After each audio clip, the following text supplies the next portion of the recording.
praise to you, O Christ. You may be seated, and I invite the children to come forward for a brief children's message.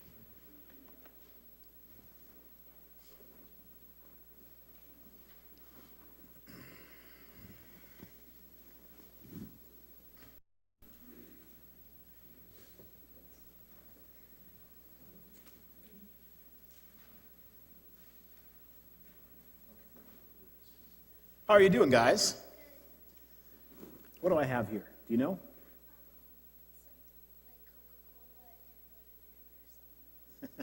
Smart kids. No, I don't have Coca-Cola and vinegar. But what I do have are two different things. This kind of dry powder, right? You can lick it. Doesn't taste so good. It's good on the stomach, though. And then I have, this comes in different colors. This one happens to be kind of a lightish brown color because it's all I could find in the cupboard. They didn't have the regular one, so I used the one with apple in it. By themselves, they don't do anything at all. They're both pretty much, inert is the word I'm thinking of, right? But what do you think would happen if I took just a little bit of that white powder and I poured it into here? What do you think will happen? Are you sure? Okay, well, I'm going to do that in just a second. Did you hear the reading this morning? Did you hear that first scripture reading that we had? Tell me a few things that you heard in that first scripture reading. Things that kind of jumped out at you that you remember.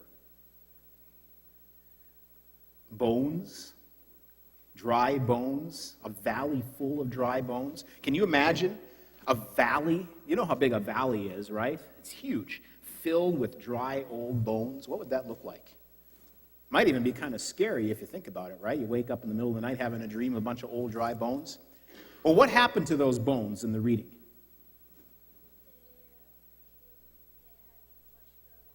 They had flesh grow back on. Right. How did that happen?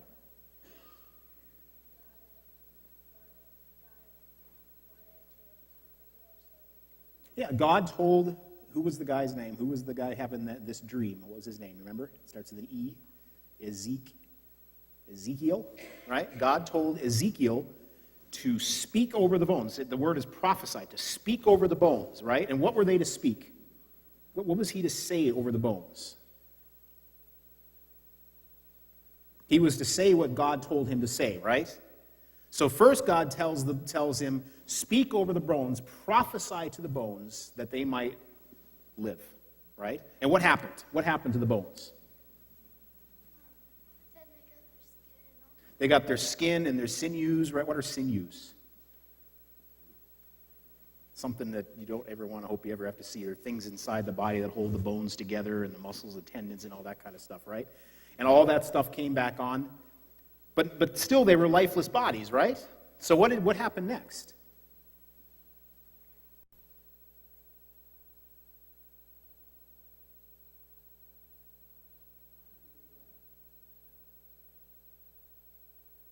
Yes, that's true. He did. What did God tell, what was the guy's name? Ezekiel. He told Ezekiel to what? What's the word? Prophesy, right? To speak over the bones again. And what would happen? Remember the four winds would come out and they would breathe into the bodies, right? And they would bring it to life. All right. Imagine this, even though it doesn't look like a bone, kind of fluid actually, is the dry bones in the valley. And imagine this is the four winds. This is what's another thing that the four winds might mean? The Holy Spirit, right? Prophecy to the bones, speak over the bones, the Holy Spirit. And what happens? I have to be careful here because I can get this everywhere. What happens when the Holy Spirit goes over the bones?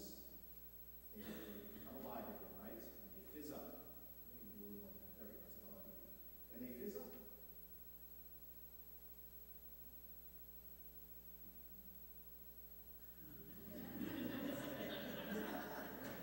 We're good. Okay, we're good. That's what the Holy Spirit does to us. That's what the Holy Spirit has done to you. How many of you have been baptized?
It's the only reason you come up.